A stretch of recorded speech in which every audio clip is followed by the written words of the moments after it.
Et tout d'abord, je voudrais vous présenter, vous demander de bien vouloir m'excuser pour ce retard. J'étais bloqué à la mairie avec une association locale très bavarde, et comme je le suis aussi, ma foi, on a pris du retard. Bien, donc c'est toujours un plaisir de vous voir si nombreux pour nos vernissages. C'est le premier vernissage de l'année 2017 pour cette première exposition, qui est consacrée à l'œuvre d'un artiste dont vous avez commencé à apercevoir le travail, puisque dans l'exposition consacrée à l'égyptologie et à l'égyptomanie l'an passé, certains de ses œuvres étaient présentés. Donc avant de présenter plus en avant cette belle exposition, dont vous parlera Annie Parent, mais surtout Gilles Romain, et surtout de laisser la parole à Philippe Caillot, donc notre invité. Je voudrais vous remercier de votre fidélité. J'aperçois des visages connus, notamment je salue la présence de Jean Bizet, sénateur de la Manche, qui est ici. Je vois d'autres élus, des élus communaux de l'Olif, par exemple, ici présent, la personne de Benoît Roux. J'aperçois le maire de la commune du Parc, ici présent, bonsoir Christophe. Le département devrait être représenté par Catherine Brunerine, je sais qu'elle va venir. Elle s'est excusée aussi, donc je dois excuser Philippe Bas, André Denot, Bernard Tré, avec qui j'étais cet après-midi, et Catherine Brunerine aussi. Bref, ils sont avec nous par la pensée, c'est essentiel. Ah, mais il y a aussi le maire de Sartigues et Bocage. Que beau monde. Et puis, parmi les personnes dans l'Assemblée, il y a aussi des présidents d'associations, toujours fidèles, des responsables de musées locaux. Je vois notamment Jean-Yves Coquin qui est ici, qui est le directeur de l'écomusée de la baie du Mont-Saint-Michel. Et puis plein de gens très, très prestigieux. Ah oui, il paraît ici qu'il y a aussi la vice-présidente de la nouvelle communauté d'agglomération, Mont-Saint-Michel-Normandie, qui est ici, Jessie Orvin, et son maire, Éric Goupil, maire d'Isigny-le-Haut, mais il y a aussi Viviane Vincent, qui est maire du Neubourg. Vous voyez, c'est formidable parce que le fait d'être passé en communauté d'agglomération nous permet d'avoir des gens de tout le Sud-Manche. Et c'est vraiment, merci beaucoup d'être venus parce que c'est. Et qui ai-je oublié? Isabelle. Et Isabelle Quentin-Eusé, qui est présidente du conseil de développement du pays de la baie du Mont-Saint-Michel. On va arrêter là, parce que sinon je vais être obligé de citer tout le monde. Et franchement, je ne pense pas que vous soyez venus pour ça. Donc ce soir, nous accueillons l'exposition de Philippe Caillot. Donc Philippe Caillot, qui est un personnage assez atypique dans le paysage artistique qui gravite autour de la baie du Mont-Saint-Michel. C'est quelqu'un qui a un talent assez évident, qui travaille de manière extrêmement, un peu à l'ancienne d'une certaine manière, avec et je pense qu'il revendique cette patte un peu artisanale, un petit peu, comment dire, vraiment traditionnelle du dessin au trait, chose qu'on ne voit plus beaucoup à l'époque où le numérique a envahi les productions graphiques, et surtout qui développe un univers poétique d'une très grande richesse. Alors, vous l'avez aperçu aussi à travers la carte de vœux que nous avons détournée avec la gentillesse de l'auteur, puisque nous avons commis un crime de lèse-majesté en mettant de la couleur sur cette image absolument merveilleuse, qui fait un raccourci terrible entre les falaises d'Étretat, dans le pays de Pau, et la merveille de l'Occident, qui est définitivement ensablée, même enherbée, avec ces moutons qui viennent monter au pied des remparts. Donc en effet, un univers très poétique, onirique même, qui montre que finalement notre merveille de l'Occident, ce Mont-Saint-Michel, auquel nous sommes tous très attachés, peut être le sujet de détournements tout à fait fantastiques. Donc, je vais m'arrêter là parce que sinon je vais dire des bêtises. Je préfère laisser la parole aux gens qui ont des choses intelligentes à dire. Et pour conclure, voilà, je veux simplement vous remercier de votre fidélité. Je pense que c'est important pour l'équipe du service des musées du patrimoine et pour l'ensemble des personnels de la ville d'Avranches qui se démènent pour pouvoir monter ces projets, que vous récompensez par votre présence.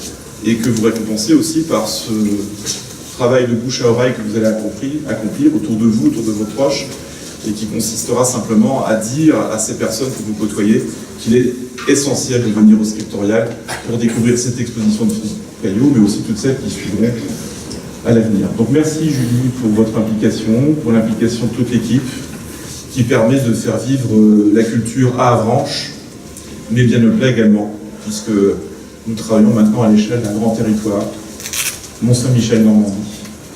Et je sais que tout le monde aura à cœur de faire de cette nouvelle collectivité, de ce nouveau territoire, un territoire qui rayonne dans tous les domaines, l'économie, l'attractivité territoriale au sens large du terme, mais aussi la culture. Voilà, merci à tous d'être là, et puis à très bientôt.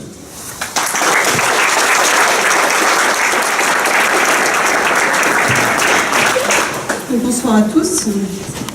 Je vous dis également merci d'être là. Donc, je suis comme David heureuse, et toute l'équipe du musée, heureuse de vous retrouver pour cette exposition qui inaugure l'année 2017. Donc Philippe Caillot, je ne vais pas évidemment parler de votre travail, vous êtes mieux placé que moi pour le faire. David et Nicolas a dit l'essentiel, c'est très bien.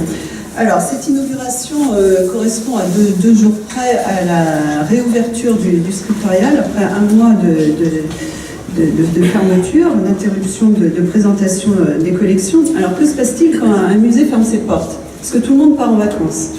Alors, non, évidemment, j'ai une cocagne qui sourit. Non, bien sûr.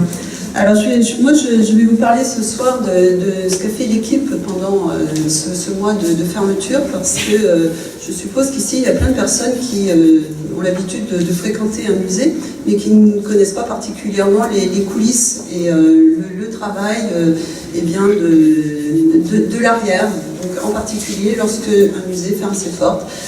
Alors ce mois-ci, il a fallu très rapidement démonter l'exposition Le Dieu, puisque le musée a fermé le 31 décembre, et puis il rouvrait là, le 1er février. Donc démonter l'exposition Le Dieu, prévoir le montage, l'accrochage de l'exposition de Philippe Caillot, et entre deux, faire des travaux. Donc ça va être la surprise que vous allez découvrir tout à l'heure.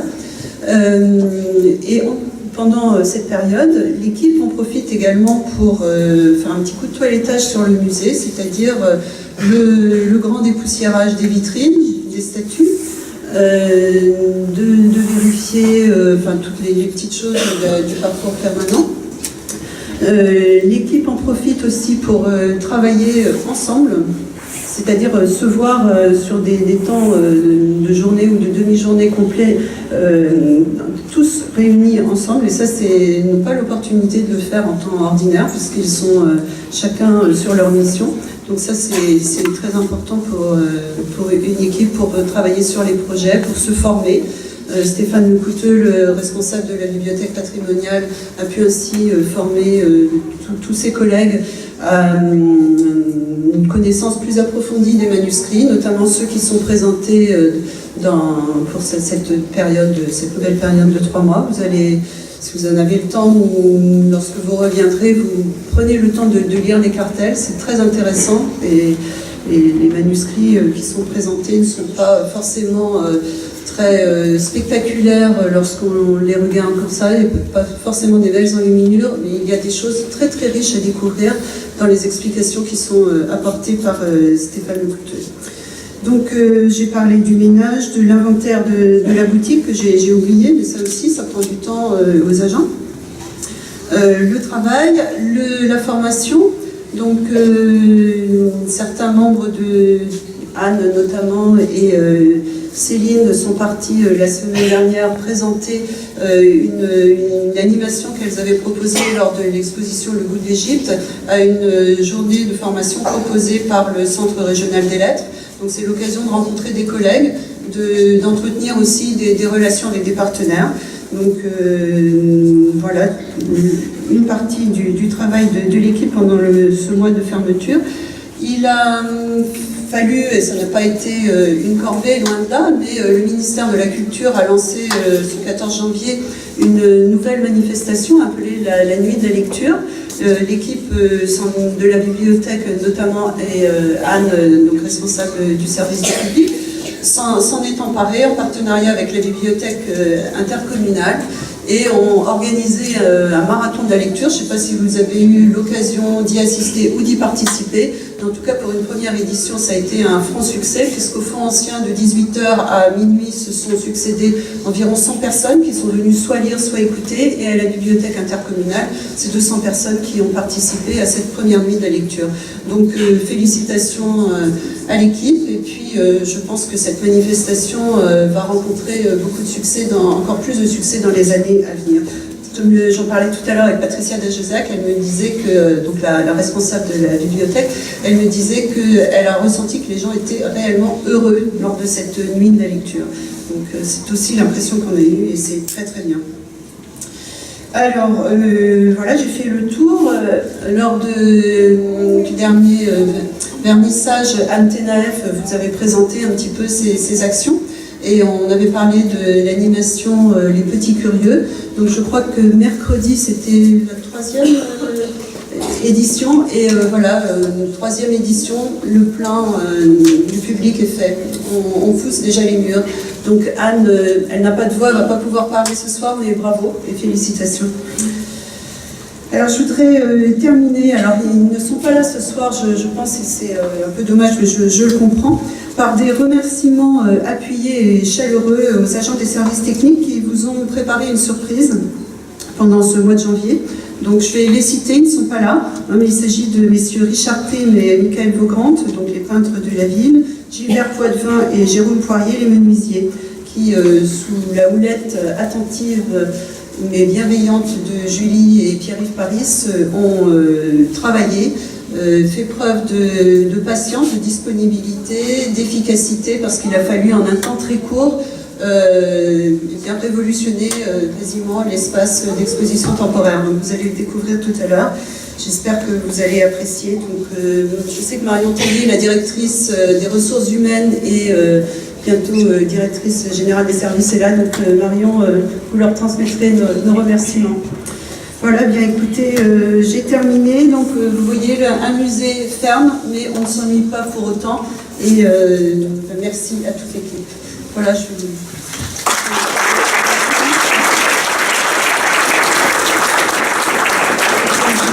Julie va maintenant vous présenter les projets de l'année 2017, puis nous laisserons la parole à Philippe. Bonsoir à tous. Donc, moi aussi, j'avais prévu de commencer par vous remercier au nom de l'ensemble de l'équipe du service des musées et du patrimoine, parce que c'est vrai qu'à chaque inauguration, on vous retrouve très nombreux. Et pour nous, c'est vraiment quelque chose qui nous fait plaisir et qui nous conforte dans le travail que l'on peut faire au quotidien et qu'Annie Parent vient de détailler. Et je voulais commencer cette intervention en vous disant que vous avez été aussi nombreux à venir au Scriptorial en 2016, puisqu'on a eu, malgré un contexte difficile en termes touristiques, une fréquentation significativement à la hausse. Et donc pour nous aussi, c'est quelque chose qui est assez encourageant. Mais ce que je voulais souligner, c'est que vraiment, au-delà de ces chiffres de fréquentation, c'est vraiment les retours positifs que l'on peut avoir de la part de nos visiteurs qui sont pour nous des encouragements et qui nous incitent à continuer dans la dynamique que l'on a mis en place maintenant depuis l'année 2015. Et des retours notamment comme ceux d'un monsieur dont j'ai eu l'écho, qui vivait à Avranches depuis une trentaine d'années, qui n'avait jamais mis les pieds au Scriptorial et qui est venu pour la première fois en 2016 grâce aux animations qui ont été mises en place, notamment dans le cadre de l'exposition Le Dieu par Anne. Donc voilà, c'est avec des petites choses comme ça que l'on sent qu'on est dans une bonne dynamique qui ne fait que commencer, je l'espère. Et je voulais vous dire aussi quelques nouvelles de l'exposition Égypte, donc qui était notre exposition phare de l'année dernière et qui se poursuit en 2017 pour notre plus grand plaisir également.